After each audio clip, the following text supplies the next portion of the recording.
para gravação. Aê, todo mundo bonito.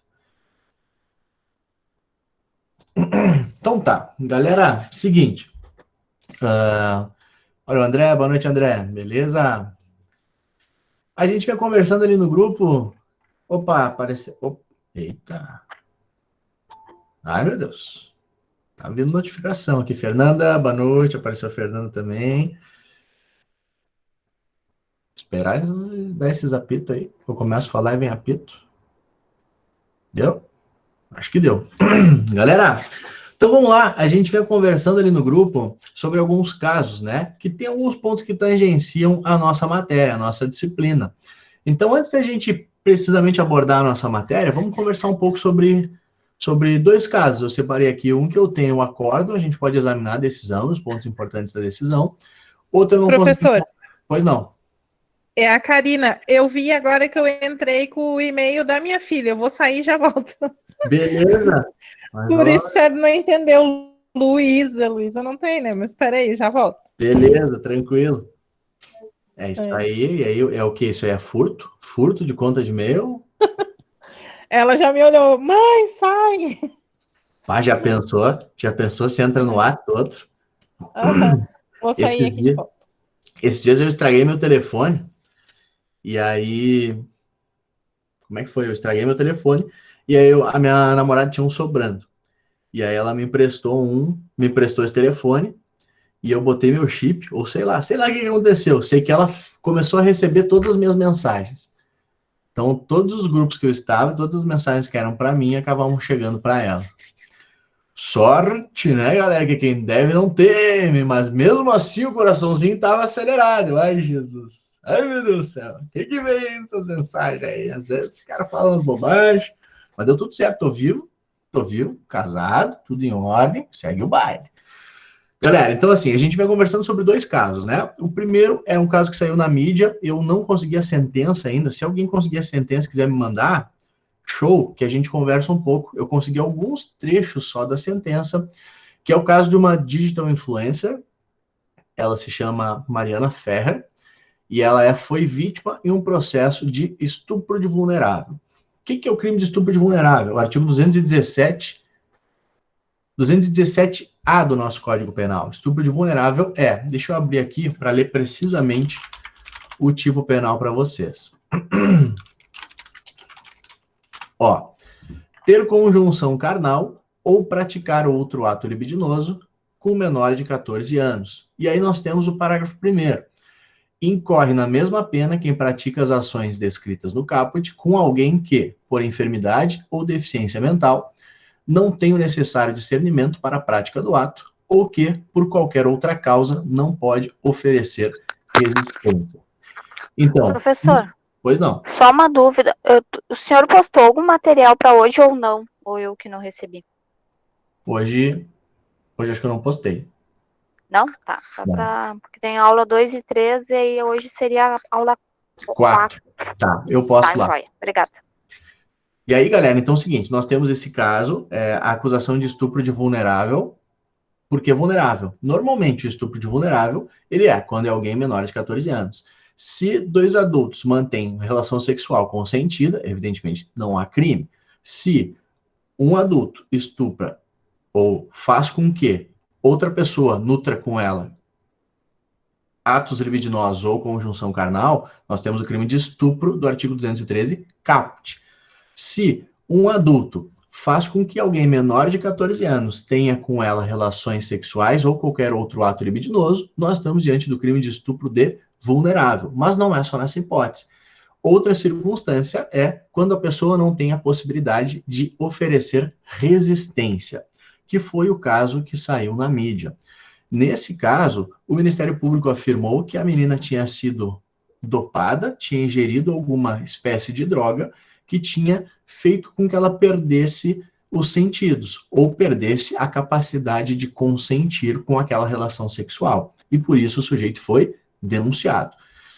Ao final do processo, o Ministério Público não se convenceu da rigidez da acusação. O próprio Ministério Público acabou postulando a absolvição do acusado.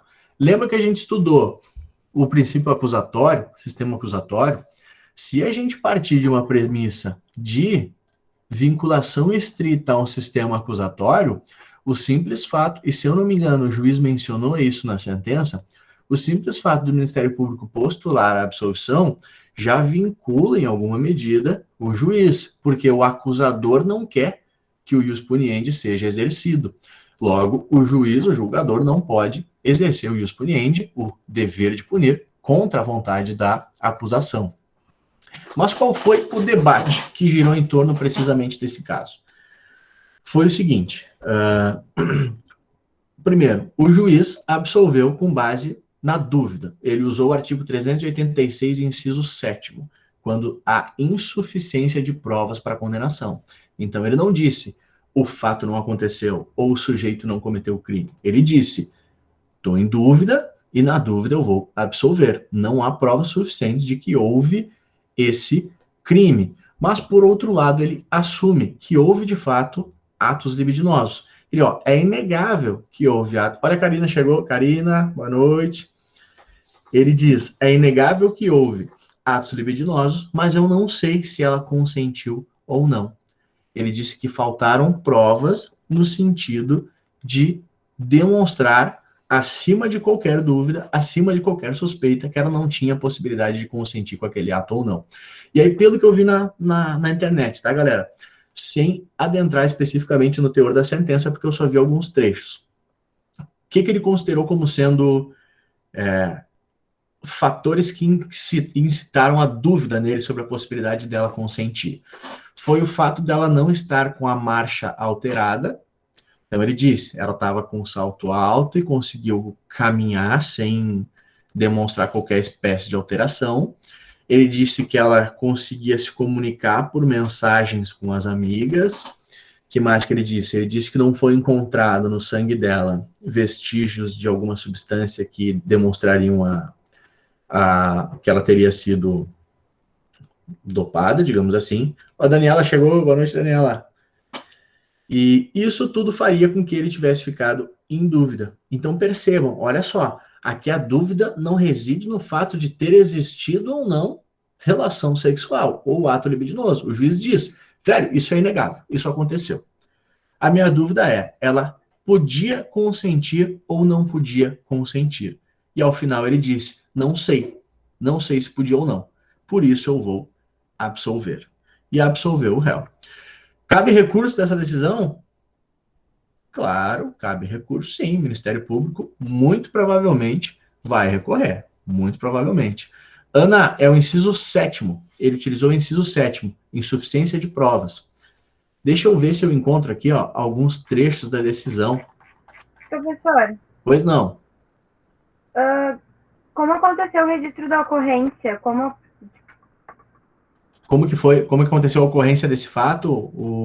Da onde ela veio? Não sei. Eu não sei se... Eu acho que foi a Notícia Crimes ou quem deu conhecimento para a autoridade policial, se eu não me engano, foi ela mesmo. Mas eu não sei em que contexto. Como a gente não teve acesso ainda à sentença, aos autos, fica difícil da gente saber como que foi o início da investigação. Ou como que foi o início do processo. Mas olha só... Foi ele que teria alegado que ela se comunicava com as amigas? Mandava mensagem? Foi o próprio juiz que falou isso, Fernanda. Foi o próprio juiz. Tá? Foi o próprio juiz. Ele eu achei que fosse o acusado. Mas existe uma coisa chamada telefone, gente. Tá ali? Tá registrado? Ele o quê? Existe uma coisa chamada telefone. Tá registrado? Não? Sim. Fica o registro, né? É fácil de verificar. Agora, o teor... Por que o juiz mencionou esse fato? E aí, eu não sei, é muito difícil da gente... A gente tá assim, até tentando pensar algumas informações, né? A gente não viu as provas, a gente não viu a sentença. Mas ele quis dizer... tinha conversa. O que é essas conversas? Eu não vi isso aí. Agora que eu tô vendo aqui, as conversas... Ela pediu ajuda para as amigas dela, mais ou menos no horário do ocorrido. E ela escrevendo tudo errado, assim, sabe? Tudo com erro de digitação. E as amigas dela que estavam com ela no clube, elas foram para outro clube. e negaram ajuda dizendo que a comida já chegou, a gente não pode sair daqui agora, coisas do tipo. Ixi. Posso até mandar no grupo, depois print. Show, depois manda ali, eu não vi.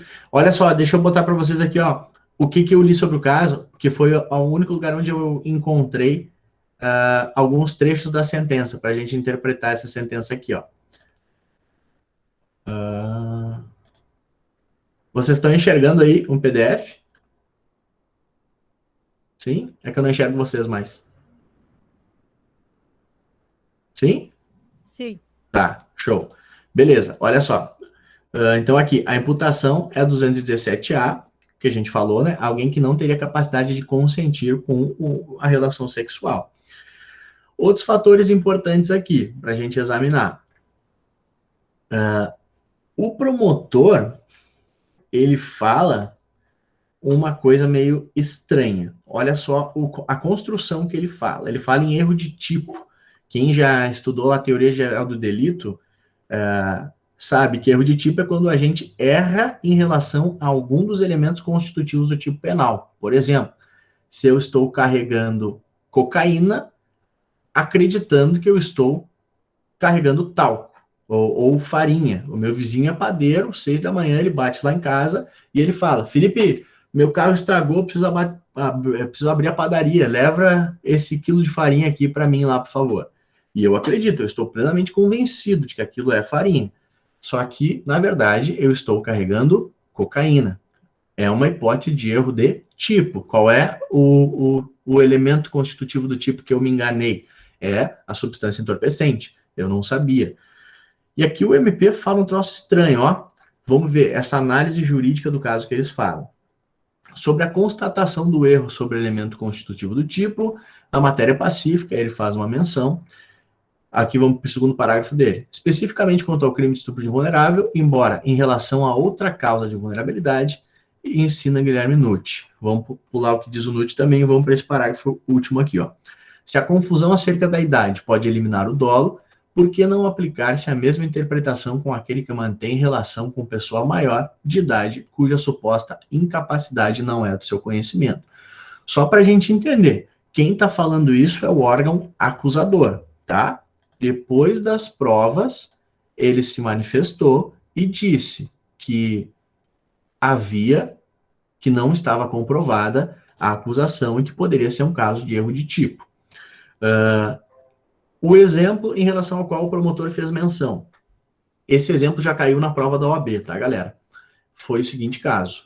O sujeito vai numa festa, encontra uma menina, a menina diz para ele, é uma festa, uma boate onde só entra maior de idade, a menina diz que era maior de idade, eles mantêm relações sexuais, no dia seguinte se descobre que a menina tinha menos de 14 anos.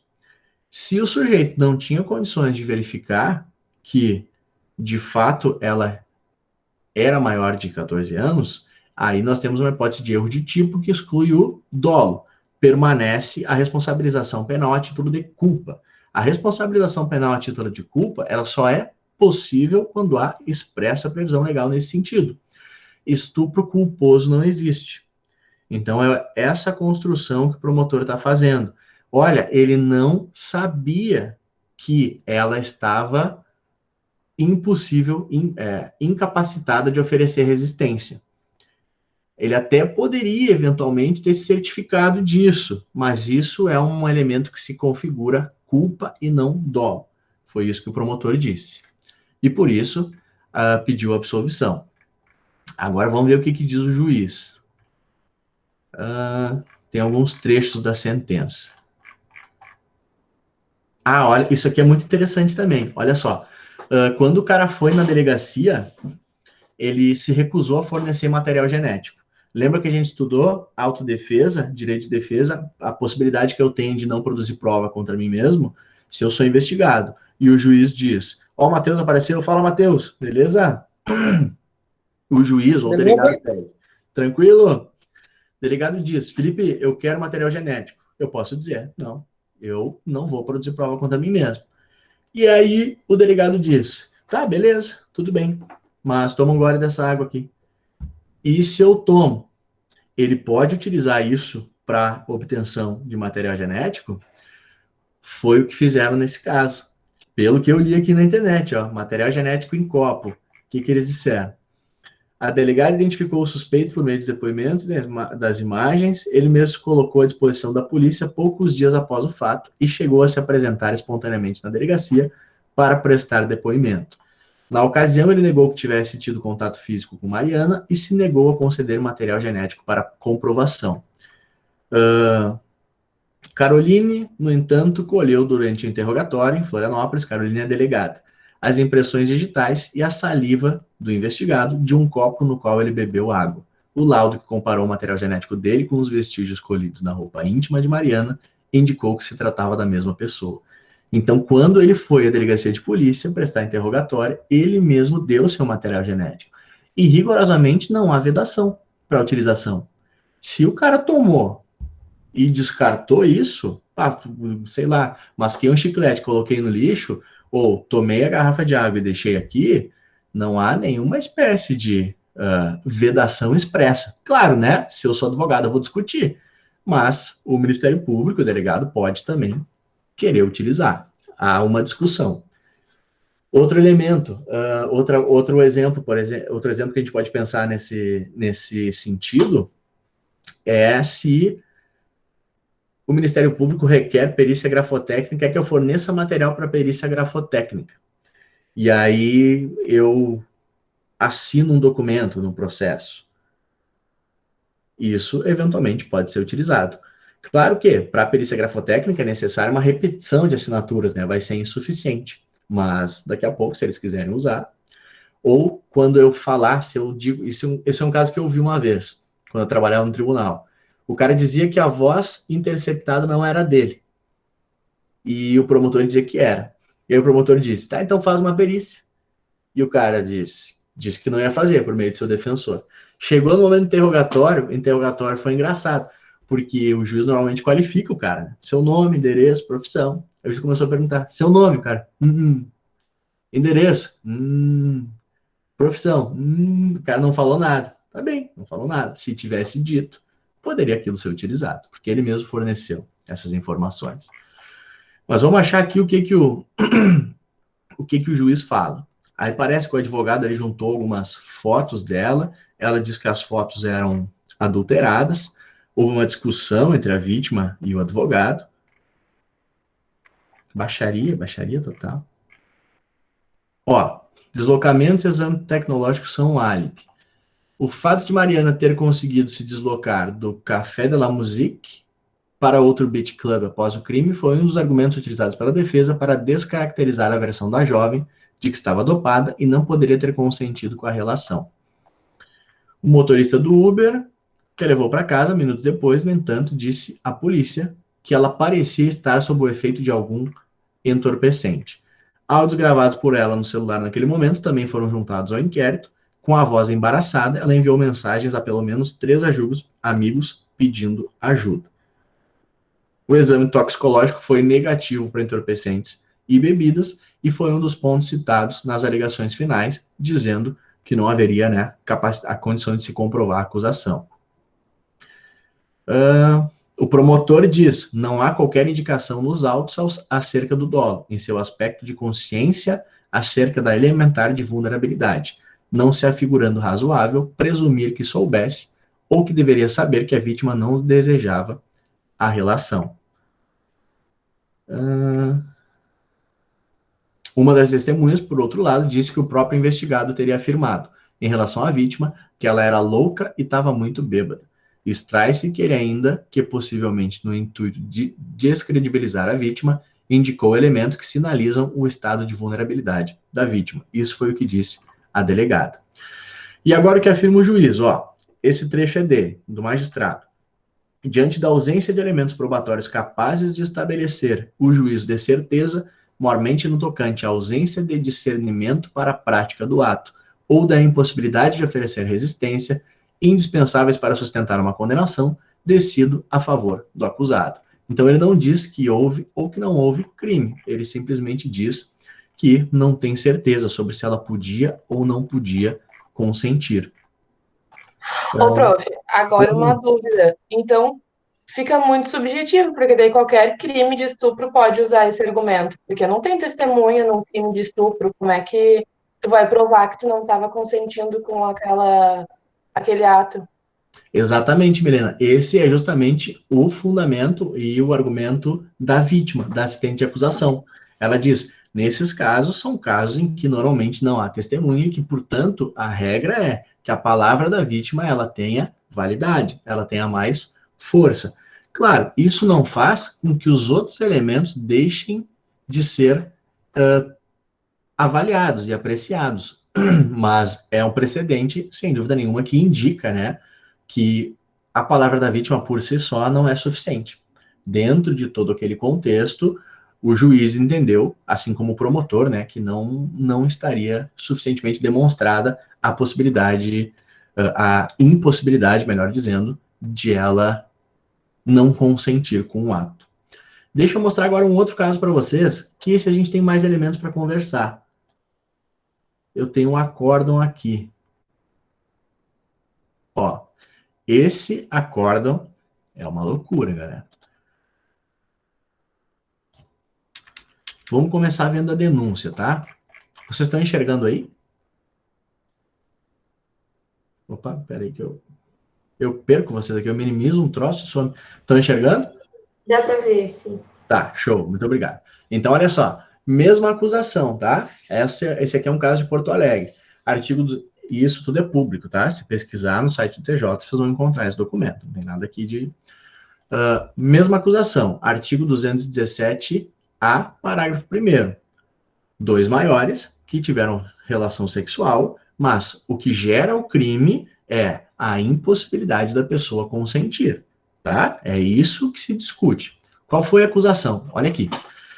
No dia 24 de fevereiro de 2017, por volta das 13h30, na residência situada na rua tal, nesta capital, o denunciado teve conjunção carnal com a vítima, que no momento não possuía o necessário discernimento para a prática do ato e não podia oferecer-lhe resistência. Na oportunidade, o denunciado, na condição de motorista do aplicativo de transportes Cabify, recebeu chamada para buscar a vítima na rua tal, proximidades do Bar Silêncio. Chegando ao local, embarcou a ofendida é vítima, tá?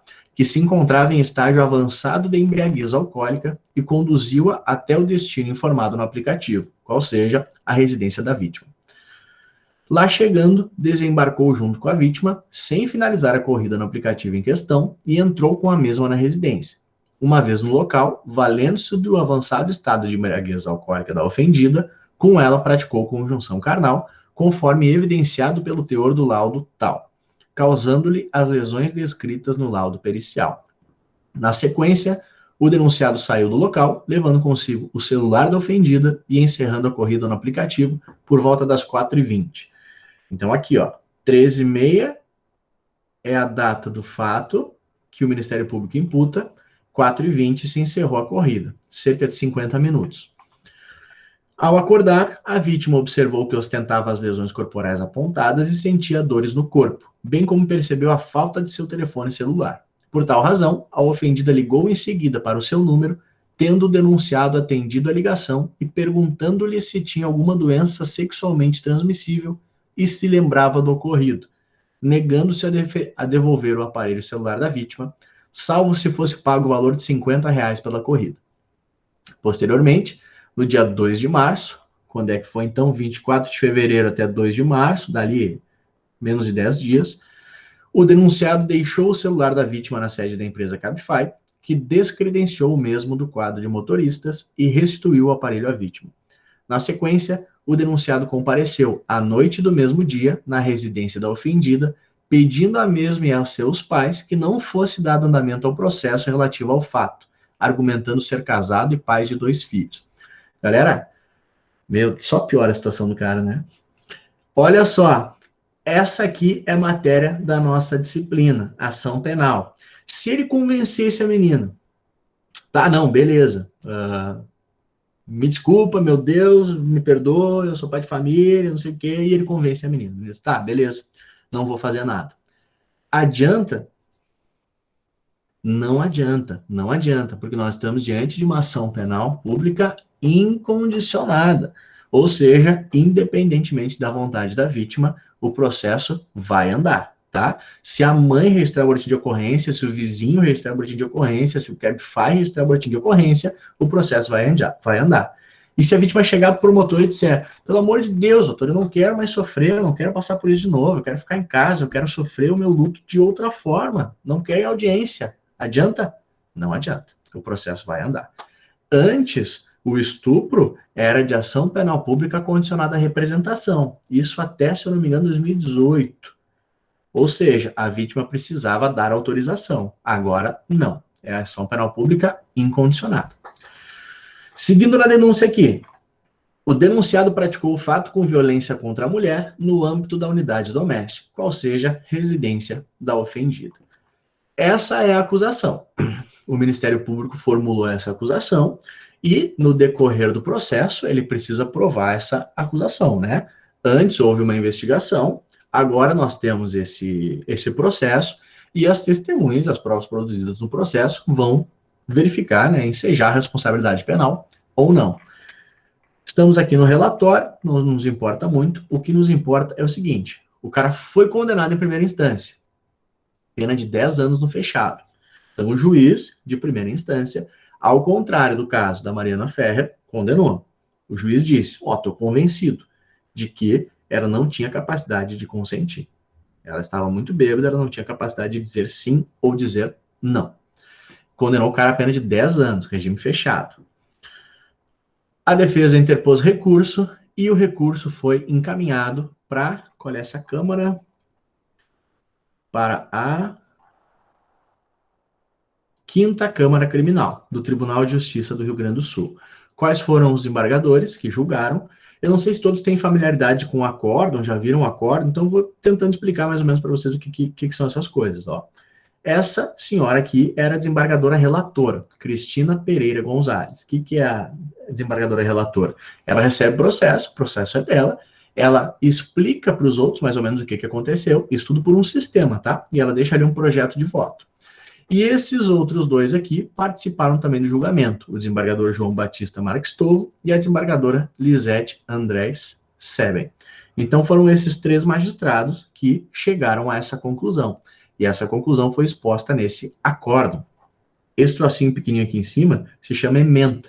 A ementa é a síntese do que aconteceu no julgamento. Então eles colocam ali uma partezinha do julgamento explicando os fundamentos. Depois a gente vê essa ementa. Vamos lá, é curta a fundamentação, tá? Então, olha só. Conheço do recurso porque é adequado e tempestivo. Isso é o que a gente chama de juízo de admissibilidade. Eles disseram, teu recurso é cabível, teu recurso é tempestivo, vou julgar o mérito. Aqui eles falam sobre uma nulidade, não nos interessa muito. E aí começam a falar sobre o mérito. Não, o mérito aqui embaixo. Vamos para onde importa. Que é a discussão sobre consentimento.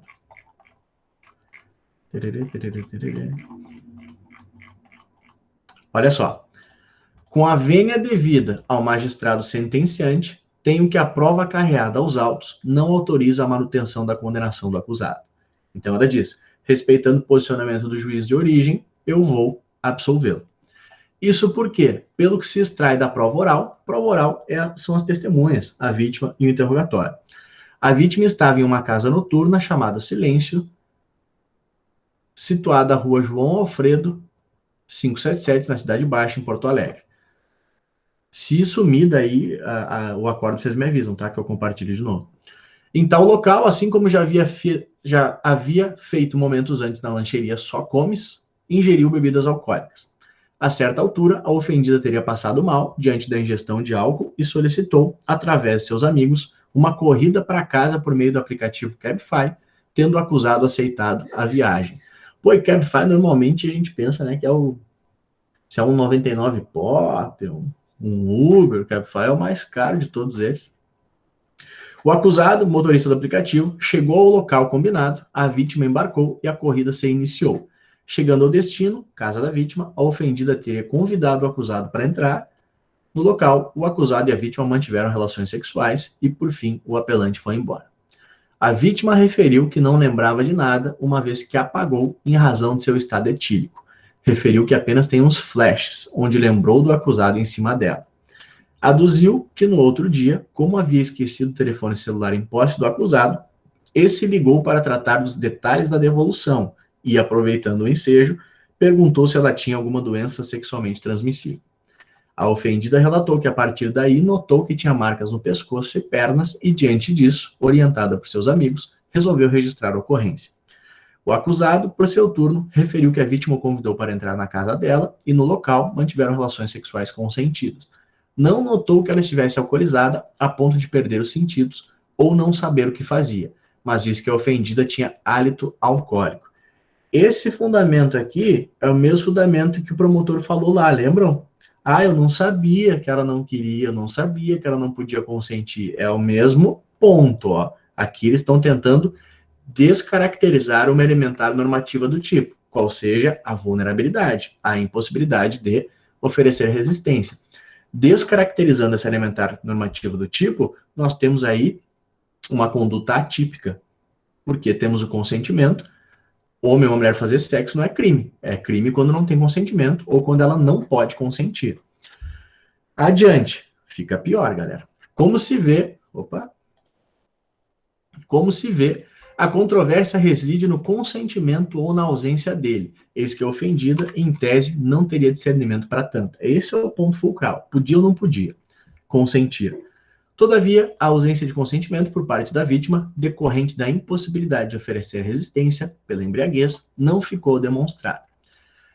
E ela cita agora os motivos que levam ela a chegar a essa conclusão. Primeiro, porque a ofendida admitiu o consumo de álcool naquele dia, o que ocorreu por sua livre e espontânea vontade. Agora me ajudem a entender quanto que isso faz sentido. Isso é a aplicação de uma teoria que se chama teoria da actio libera in causa. O que é a teoria da actio libera in causa? Se eu resolvo hoje sair, hoje eu vou sair, vou tomar um tragão, vou tomar um goró, vou ficar mais louco que o Batman. E eu saio e faço isso, fico doidão, e cometo um crime. Eu não sou imputável naquele momento. A minha capacidade de compreender o caráter ilícito da minha conduta ou de me determinar de acordo com ela não existe. Então, por que mesmo não sabendo o que eu estou fazendo, eu serei responsabilizado?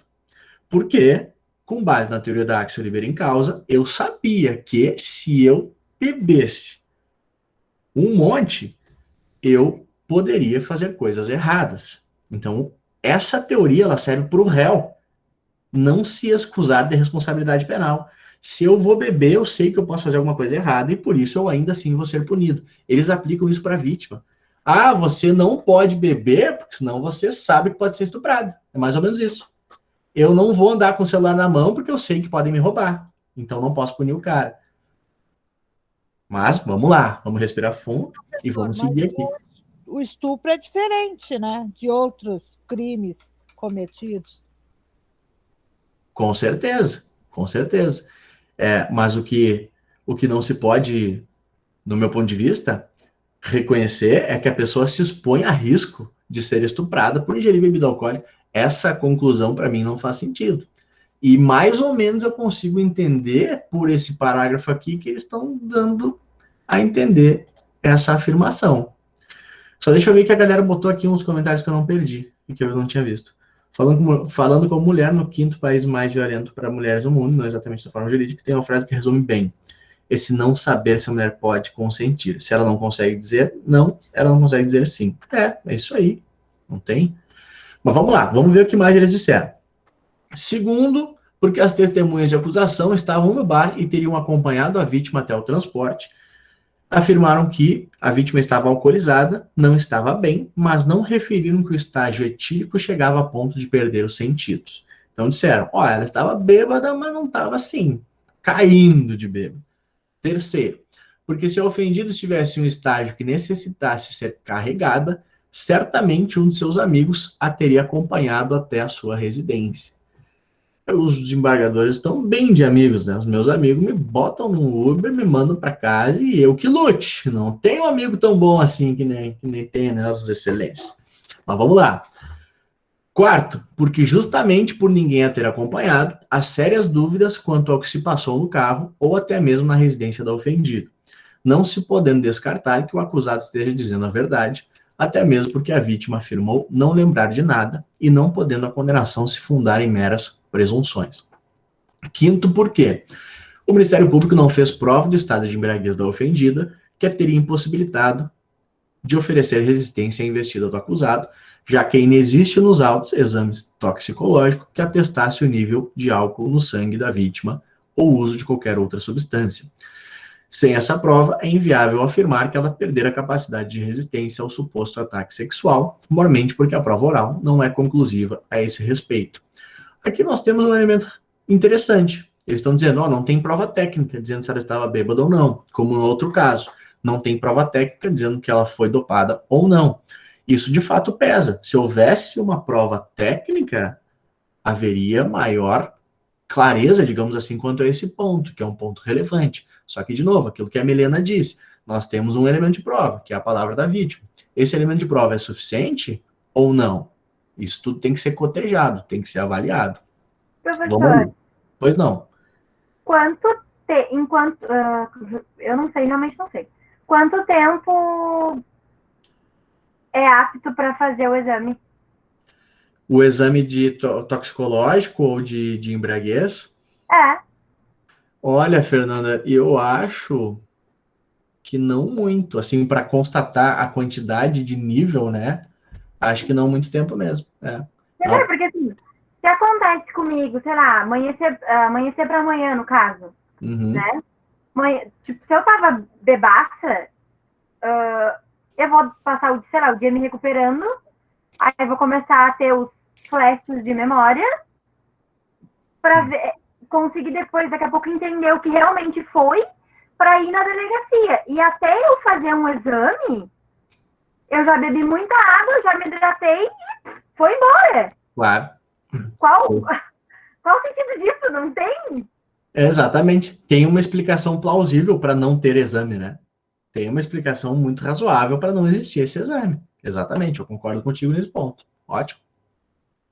Aí dá a entender que se a mulher bebe, então tudo bem ela ser estuprada, basicamente. Tipo assim, se eu sou estuprada, não tem como a gente provar, não tem testemunha, entendeu? O cara falou que não estuprou, então pouco se importa.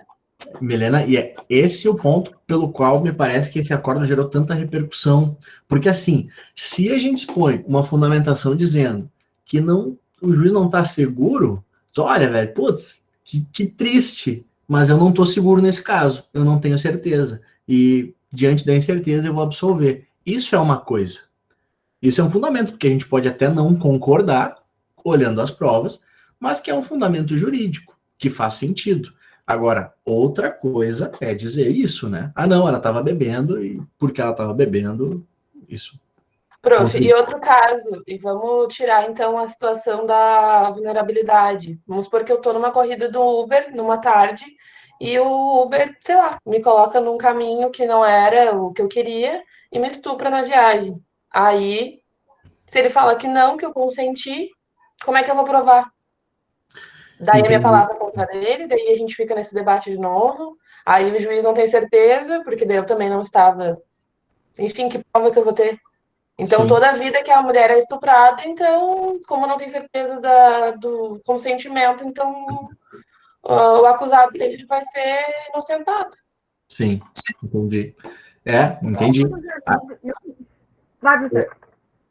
Não, eu só ia dizer que é exatamente isso. Aqui a gente está falando sobre um elemento probatório, sobre elementares distintas. Um é a violência grave ameaça. Nesse caso, a palavra da vítima poderia ter um peso diferente do que o colegiado considerou, e o outro é a vulnerabilidade, né? Mas, de fato, isso tudo que vocês estão falando, eu concordo, faz total sentido, é um problema, e esse acórdão, no meu ponto de vista, é um ilustrativo desse problema. Até mesmo... Fernando, quer falar alguma coisa? Mas pode continuar. Não, eu só ia passar aqui para essa citação do Nutt, que é uma citação que eu considero também peculiar, digamos assim. Mas fala, depois a gente vai. Não teve recurso essa decisão, professor?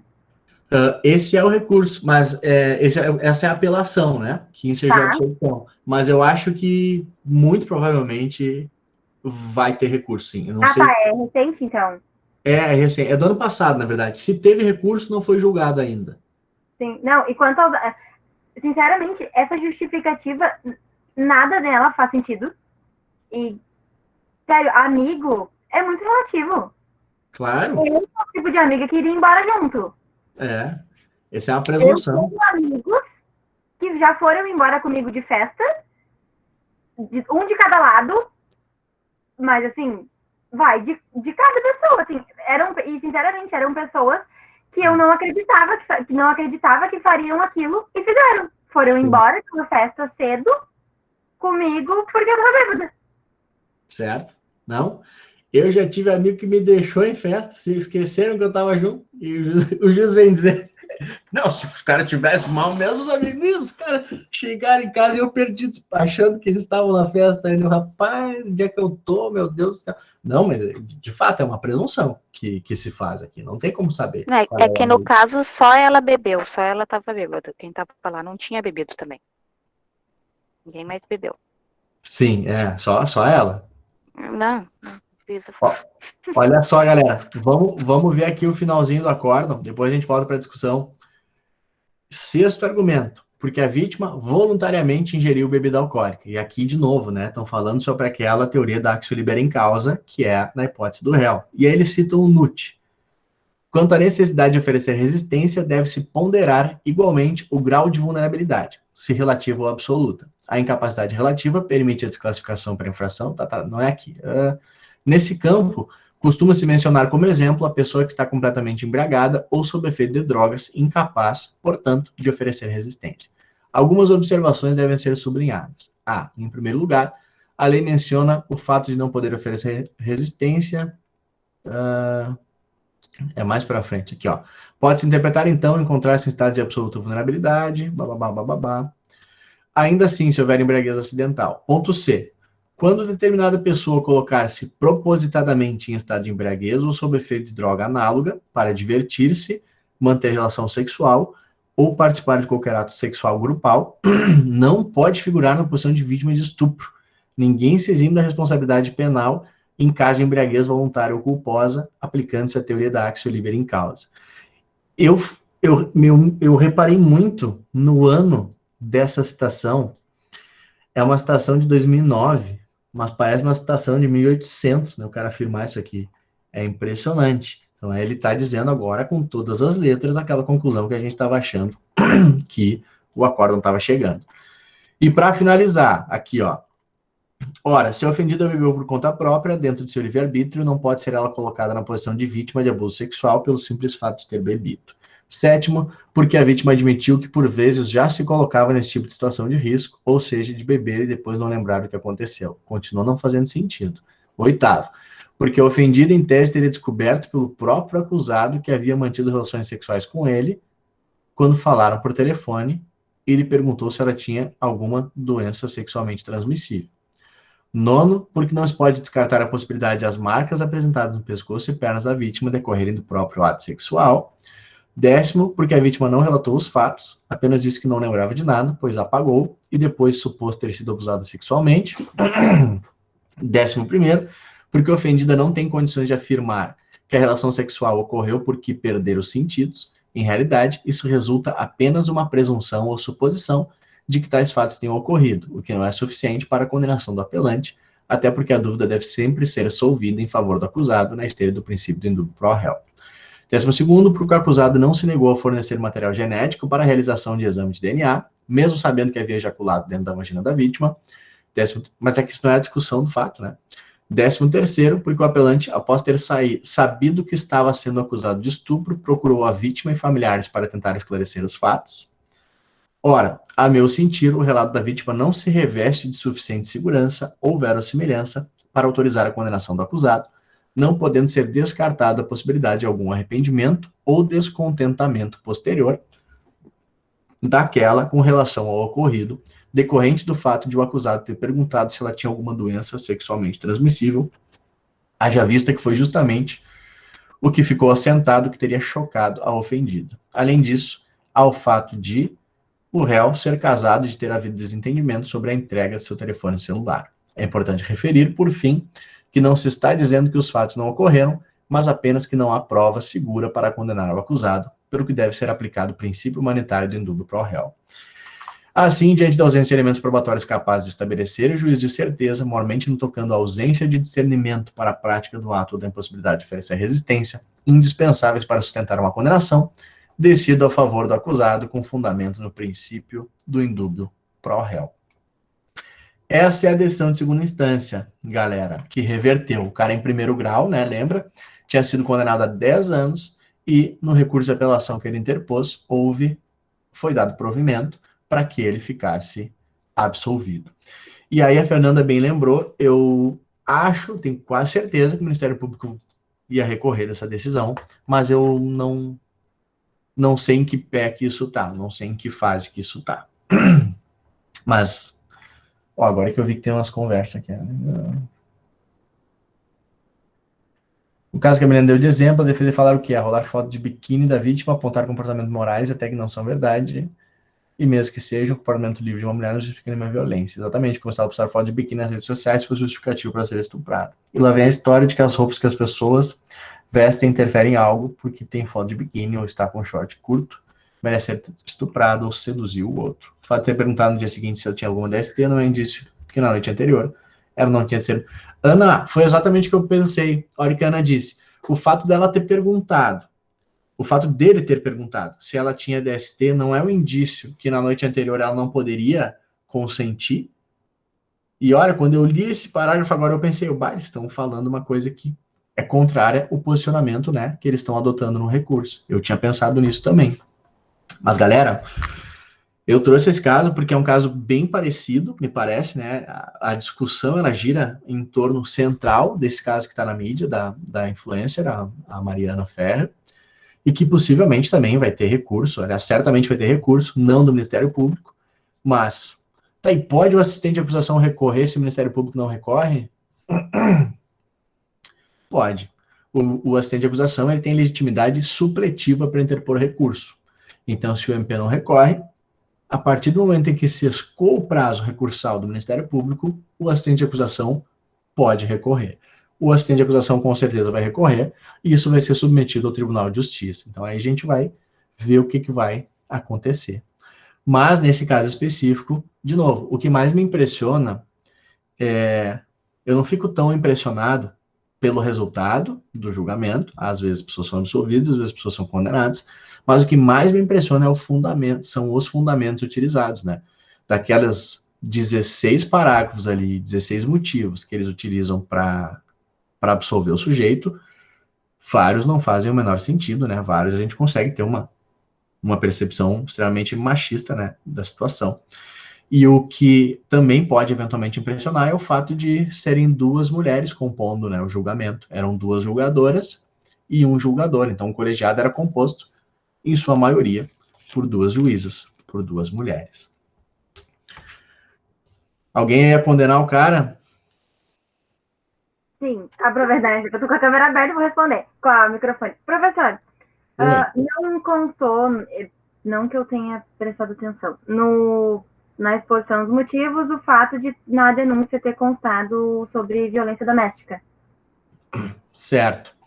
Com base no artigo 5º da Lei Maria da Penha, o que o senhor acha sobre isso?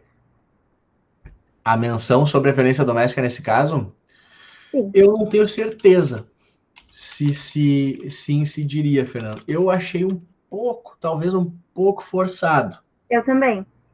Vamos ver aqui, ó. As situações que se caracteriza a violência doméstica. Opa, botei a lei errada.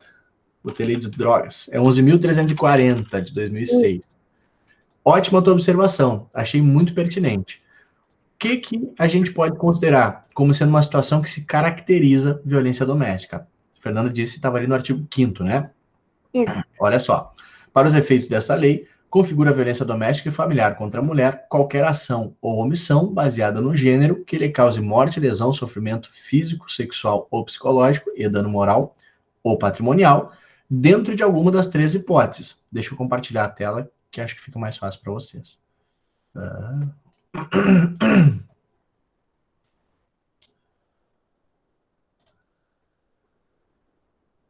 Ó, são esses 3 incisos aqui.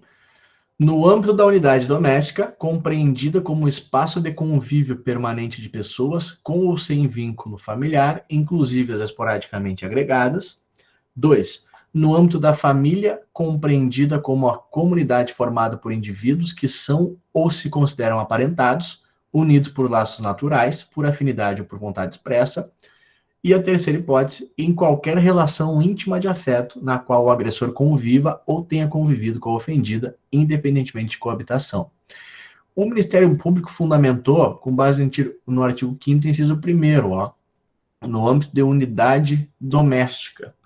Mas eu tendo a concordar contigo, Fernanda. Eu acho que é forçada essa menção de que estamos diante de uma situação de violência doméstica. Estamos diante de um estupro, de uma situação de violência contra a mulher, de um estupro de vulnerável, mas violência doméstica, nos termos da Lei Maria da Penha, acho que é um pouco forçado.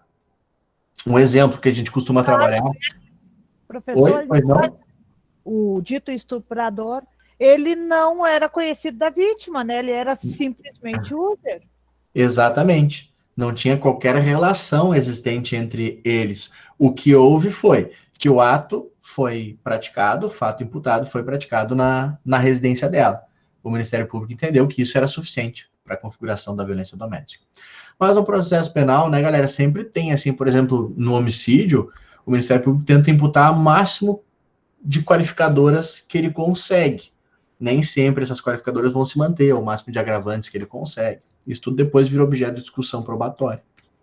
Professor, outra coisa a respeito da empresa, nada foi debatido. Bom, a gente tá só com acórdão, né? Porque aqui em Santo Antônio, quando começou o Uber, pelo menos, assim, era uma quantidade pequena e, assim, tu acabava conhecendo os motoristas, né? Então, assim, eu, como falo pouco, né? Acabava conversando com eles e até teve uns que me falaram a respeito da documentação. Eles mandam muita documentação para Uber, né? Sim. Uber. E eles são aprovados, eles têm várias regrinhas e tal. E assim, nesse caso, o cara... Não se cogitou aqui de responsabilidade ou de uma atuação probatória da empresa. Ou até uma suspensão dele do aplicativo, né? Isso parece que ocorreu. Pelo relato ali da denúncia, quando ele ficou com o telefone dela, ele devolveu na sede da empresa e a empresa suspendeu as atividades dele. Mas se a empresa... Olha que interessante. Se a empresa não tivesse adotado as cautelas necessárias, poderia buscar uma reparação de danos contra a empresa, a vítima? Poderia, no meu ponto de vista, poderia. E a absolvição dele no crime de estupro impede ela de buscar essa reparação de danos? Não impede. As instâncias são independentes. Dificulta, claro, né? Porque afinal ele acabou sendo absolvido. Mas não impede. Se o juízo da esfera civil entender que houve ali uma falha na prestação de serviço, e porra, bota falha na prestação de serviço, ela pode sim ser reparada, né? O dano que ela sofreu pode ser reparado. Mas, de novo, né? É questão de prova. Eu lembro uma vez também, quando estava no tribunal, eu me deparei com o seguinte caso, sobre essa distinção das esferas, né? Era um caso de erro médico. O médico tinha sido denunciado por um suposto erro médico que teria conduzido à morte do paciente. Isso gerou um procedimento criminal e um procedimento civil. Normalmente, né, o status probatório que se exige para uma condenação criminal é maior do que o status probatório que se exige para uma condenação civil. E aí era uma comarca com vara única e eu lembro que o estagiário me disse, o estagiário lá de onde eu trabalhava, disse, olha só que estranho, o juiz, que era o mesmo juiz da comarca de vara única, absolveu o cara no crime e condenou no cível. E eu, não, peraí, se o cara foi absolvido no crime onde se exige, onde a valoração probatória é diferente, tem alguma coisa errada. E aí eu fui ver e, de fato, o mesmo juiz tinha proferido decisões distintas, né, nas duas esferas. Então não tem nenhum problema. Galera, alguma dúvida? Alguém quer fazer mais algum comentário, alguma consideração? O que vocês acharam? O caso é uma viagem. Tem vários outros casos, eu sempre separo, quando eu me deparo com os casos assim, diferentes, eu separo pra gente conversar. E eu vou tentar conseguir a sentença desse novo caso, da Mariana, mas é muito triste, né? E o feminicídio, já que a gente estava falando de violência doméstica, o que é feminicídio? Vocês lembram? Crimes em espécie? Todo homicídio de homem contra mulher é feminicídio? Não. É possível que um homem mate uma mulher fora do contexto de violência doméstica. Esse seria um exemplo. Daqui a pouco, a menina chamou o Uber, eles discutiram e ele acabou matando ela, nós temos ali um homicídio. Pode ser qualificado pelo motivo fútil, pelo motivo torpe, mas não temos o feminicídio. O feminicídio ele surge quando o crime é cometido por condições do sexo, por condições da razão do sexo feminino. E o Código Penal ele é ainda mais expresso. Ele diz que isso acontece quando nós estamos diante de uma situação de violência doméstica ou diante de uma situação de menosprezo à condição de mulher. Então, vamos imaginar o seguinte exemplo. Eu sou colorado, mas eu não dou a menor bola para futebol, tá, galera? Não dou a menor bola, assim. Não sei nem o nome de nenhum jogador do Inter. Eu só quando era piá que eu ia no jogo lá, na Libertadores, assisti o Gabiru fazer gol no Barcelona. Passei a noite virado na gate, achei que ia ter, que a gate a rua ia estar aberta, que passando o jogo não tava. Eu não tinha o que fazer, fiquei na rua. Tinha dinheiro para voltar para casa, pelado, fiquei na rua esperando até começar o jogo. Ó, vamos imaginar o seguinte, eu tô assistindo um jogo de futebol, eu e minha esposa e uma amiga. E em determinado momento, o meu time sofre um gol, meu time começa a perder. E tanto a minha esposa é gremista, quanto a amiga dela, começam a fazer piadinhas por cima de mim. Ah, porque o time é ruim, não sei o quê, não sei o quê. E em determinado momento eu me irrito e mato as duas. Nós estamos aí diante de 2 homicídios, 2 feminicídios, um homicídio e um feminicídio. Eu acho que 2 homicídios. 2 homicídios? Alguém pensa diferente? Nós estamos diante de um homicídio contra a amiga da minha esposa. Por quê? Porque eu não matei ela por menosprezo à condição da mulher, eu matei ela por causa de um jogo de futebol, e eu não tenho uma situação de violência doméstica. Então, eu tenho um homicídio, certamente qualificado pelo motivo torpe, pelo fato que ensejou o crime, mas contra a minha esposa.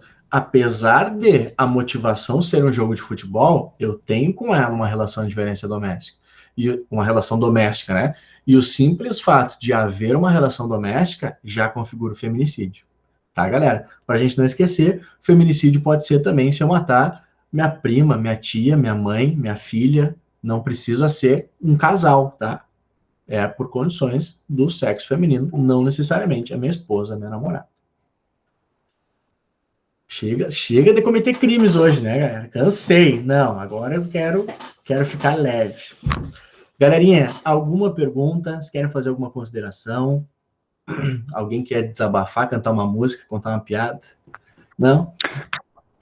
Professor, sobre a prova e o trabalho. A prova e o trabalho? Pois é, tio, tem que ver isso. Que trabalho? Que prova? Eu não sei. São 2. Vanusa, eu tenho que ver isso aí, tia. Me disseram que tem uma data, acho que é até outubro. É que eu não estou recebendo umas informações redondinhas, assim, eu tenho que pesquisar. Até a primeira semana. A semana de prova é de 28 segunda até o final, tá? Até fechar uma semana. Até a primeira semana de outubro, eu considero. Primeira semana de outubro nós vamos fazer uma avaliação. Tá. Isso. E a gente tem que fazer um trabalho. Teoricamente tem que fazer 1, 2, ou enfim, trabalho para preencher o resto da nota. E seriam 5 pontos. 5, 5. Tá. Aí assim, se o senhor vai dar um trabalho valendo 5, ou 2 né? Metade, ou 5, tipo, Entendi. só um trabalho, só uma coisinha assim, valendo vários. Acertou o nome, já é 2,5. Acertou o nome, a data já fechou, então. Galera, tá, eu vou pensar nisso, vou ver isso aí, mas assim, ó, eu não costumo ser problema para vocês, tá? Meu histórico não tenho muito problema com isso. Não, todo mundo tem seus problemas, a vida tá corrida, tá todo mundo cheio de coisa, então eu não costumo. Mas vamos lá, vou pensar o que eu vou fazer. A Ana queria falar alguma coisa. Manda bala, Ana, com 2 N's. Será que tá digitando? Ou tá dormindo, né? Vocês viram o procurador aquele na sessão de julgamento?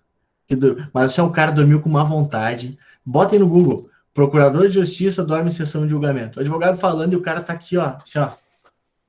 Bocão aberto. Não, bah.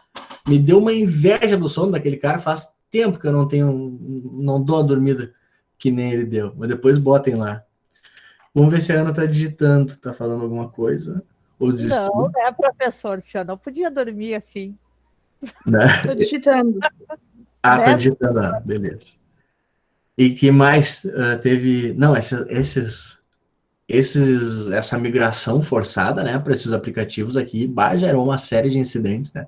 A galera se perde. Dá um medo, né? Tu olha ali o microfone, o cara não confia, né? Eu mesmo com o microfone desligado, eu fico quieto. Eu não vou correr o risco, né? Fico quietinho. Câmera ligada, desligado. Trabalhos sozinhos a gente adora. Assim, aquele que a gente faz em 5 minutos, com base no que a gente escreveu na aula. Ou daqueles próprios slides que o professor apresenta. Legal. Conte sobre suas provas. 6 disciplinas, TCC, assim, a gente... Meu Deus, o bicho tá pegando. Vocês estão fazendo TCC já? Sim. Sofrendo com TCC, não fazendo. Calma lá. É um horror isso aí, né? E qual é o tema que vocês estão fazendo? Eu tô fazendo sobre violência policial. Violência policial. Sobre medida protetiva, a aplicação da medida protetiva da Maria da Penha. Olha aí, galera do crime, da selvageria, então, do direito penal. Beleza! Gostei de ver. Olha só, chegou aqui a consideração da Ana, vamos ver. Mulheres sofrem violência só por serem mulheres, mas há recortes de raça, gênero, condições financeiras, sexualidade, etc. Uma mulher que chega ao cargo de desembargadora muito provavelmente é branca, tem condições financeiras boas e não enfrenta questões de ser assediada por padrão em transporte público e tem mais facilidade para sair de situações de violência pelo privilégio em que está. Claro que pode sofrer violência, mas há mais privilégios sobre mulheres negras, lésbicas, pobres, etc. Exato, eu concordo, Ana. É difícil, a gente nunca vai conseguir, né? Por exemplo, eu falar sobre feminismo absolutamente não é o meu local de fala, né? Não passo na pele, não sinto, assim como uma desembargadora. Supor como que vai ser uma situação de vulnerabilidade, ela não pertence. Isso não impede ela de fazer um bom julgamento, claro que não. Só que talvez ela não saiba como uma menina se sente, né? Uma menina com outra história de vida se sente diante de uma situação de ameaça como a que a gente estava conversando aqui, né? Eu concordo, acho muito pertinente a consideração. Beleza, galera? Tem mais alguém fazendo TCC em penal aí? Não vou dizer que estão fazendo direito de trabalho. Reclamando. Eu estou fazendo, professor. Oi? Eu estou fazendo audiência de custódia, a sua inobservância e os reflexos no processo penal. Boa, Matheus. Audiência de custódia que virou um mito, né? A gente só ouve falar, tem que fazer audiência de custódia, mas ninguém faz. Não rola. E pior que não dá nada também, né? Show. Não, inclusive, os magistrados estão indo observando totalmente a regra até da conversão em preventiva, porque que acontece no caso da custódia, né, é decidido ali, vem o APF, a magistrada, a MP e defesa decidem ali na custódia acerca da conversão em preventiva ou da liberdade provisória, só que agora, em razão do Covid, o que está acontecendo? O magistrado está convertendo em preventiva e está dando vista para MP. E depois para a defesa, ou seja, ele já está decidido de ofício.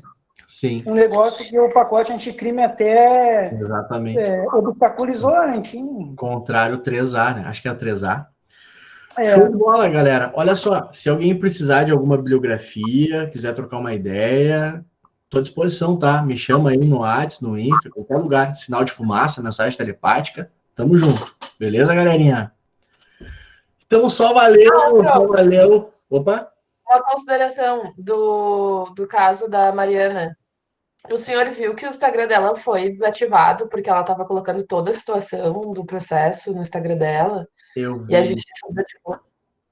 Eu vi isso também. Não vi os fundamentos, acho que ela nem revelou, acho que ela nem tinha tomado conhecimento da decisão, né? Mas eu vi que tinham meio que suspendido a conta dela, assim, em função. Aí tu imagina, tu é estuprada, tem a conta desativada. Ai, sabe? Achei um caos tudo isso. Que loucura, né? É um horror. Então tá, gurizada. Muito obrigado pela presença de vocês. Foi um prazer estar com vocês nessa noite. Beijos no coração, fiquem com Deus, uma ótima semana e até mais. Tchau. Depois eu posto no Lava já. Tchau. Valeu. Onde é que vai agora essa gravação, meu Deus do céu? Acho que ela vai pro teu e-mail.